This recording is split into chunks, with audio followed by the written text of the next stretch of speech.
Hello बच्चों, यहाँ पे प्रश्न यदि ए एक आव्यूह है तब एडजॉइंट ऑफ ए का मान क्या होगा ये ज्ञात करना है। तो देखिए इस प्रश्न का अगर मैं मुख्य अवधारणा लिखूं, मुख्य अवधारणा, तो देखिए अगर मुझे एडजॉइंट ऑफ ए लिखना हो तो ये क्या हो जाएगा। मान लीजिए ए एक से आव्यूह है तो आव्यूह ए के सहखंड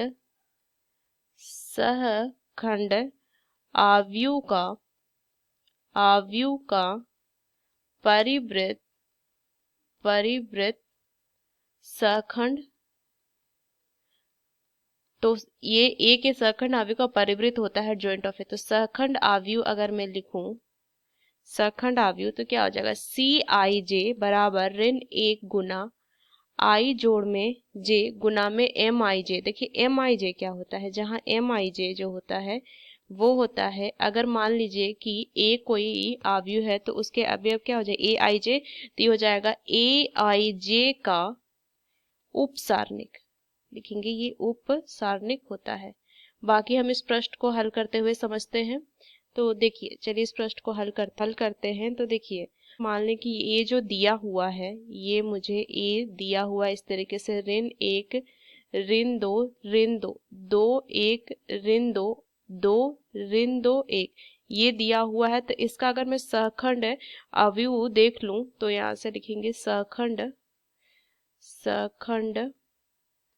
अवयव, तो ये क्या हो जाएगा। देखिए यहां से लिखेंगे, अगर मैं इसका स्थान ज्ञात करूं तो क्या हो जाएगा ऋण पहला पंक्ति पहला स्तंभ, तो देखो तो 1 गुना 1 और यहाँ से कितना हो जाएगा ऋण में 4, तो यहाँ से मान कितना हो जाएगा ऋण में 3 आ जाएगा।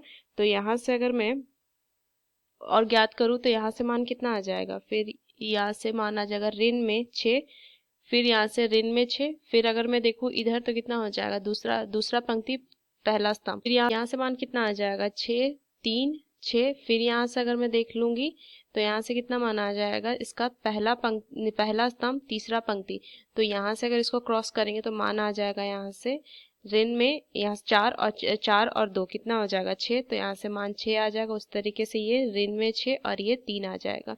अब मैं क्या करूंगी, इसका परिवृत्त कर देंगे। तो अगर मैं लिखूंगी इसका परिवृत्त तो कितना मान आ जाएगा, सहखंड आव्यूह का परिवृत्त, मान लीजिए इसको सी अगर मान लेते हैं कि ये सी आव्यूह है तो सी का परिवृत्त क्या हो जाएगा। देखिए इसको हम इस तरीके से लिखें, इसका पंक्ति किसके स्तंभ में आ जाएगा, तो ऋण 6 ऋण 3 ऋण 6 ऋण 6 6 3 6 6 ऋण में 6 और ये 3 आ गया, ये लिख लिया।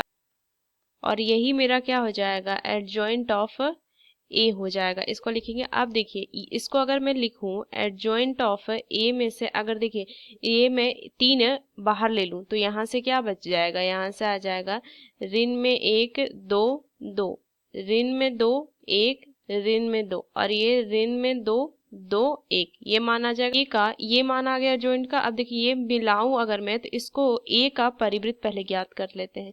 तो क्या हो जाएगा, देखिए ए का परिवृत्त, तो यहाँ से कितना हो जाएगा पहला इसका पंक्ति जो है इसके स्तंभ में चेंज हो जाएगा, तो यहाँ से लिखेंगे ये आ जाएगा ऋण में 1 ऋण में 2 ऋण में 2 2, यहाँ से माना जाएगा 1 ऋण में 2 2, यहाँ से कितना माना जाएगा ऋण में 2 और ये 1 आ जाएगा। तो देखिए यहाँ से अगर मैं इसको मिलाऊं तो ये किसके बराबर आ रहा है, ये इसके बराबर आ रहा है मान।